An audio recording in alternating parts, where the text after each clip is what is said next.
मूर्ख बंदर। कई सदियों पहले एक बहुत बड़ा, घना और अंधेरा जंगल था। एक दिन बंदरों का एक झुंड उस जंगल में आया। सर्दी का मौसम था और बंदर ठंडी रातों में कांप रहे थे। वे आग की तलाश कर रहे थे ताकि खुद को गर्म रख सकें। एक रात उन्हें एक जुगनू दिखाई दिया। उन्होंने उसे आग की चमक समझ लिया। सभी बंदर खुशी से चिल्लाने लगे, आग आग आग। हाँ, हमें आग मिल गई।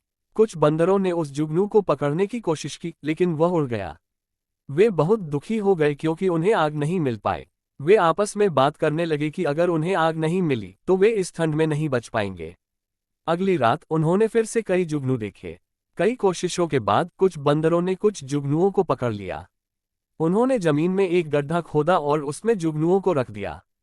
फिर वे जोर जोर से फूंक मारने लगे, ये सोचकर कि इससे आग जल जाएगी। वे यह नहीं जानते थे कि वे असल में आग नहीं, बल्कि सिर्फ छोटे छोटे कीड़े फूंक रहे थे।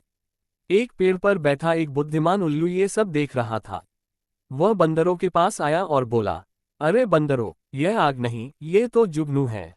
इससे आग नहीं जलेगी। लेकिन बंदर उल्लू की बात पर हंसने लगे। एक बंदर ने कहा, अरे बूढ़े उल्लू, तुम्हें आग जलाने के बारे में कुछ नहीं पता।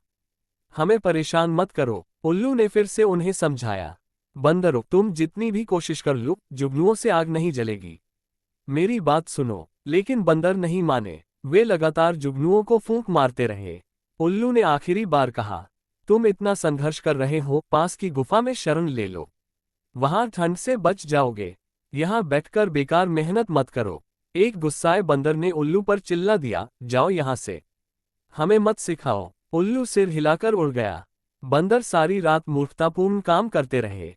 आधी रात हो गई और वे थककर चूर हो गए। तभी उन्हें एहसास हुआ कि उल्लू सही कह रहा था। वे असल में आग नहीं, बस जुगनू फूंक रहे थे। फिर उन्होंने पास की गुफा में शरण ली और ठंड से बच गए। शिक्षा। हम कई बार गलतियां कर सकते हैं, लेकिन हमें दूसरों की अच्छी सलाह सुननी और स्वीकार करनी चाहिए।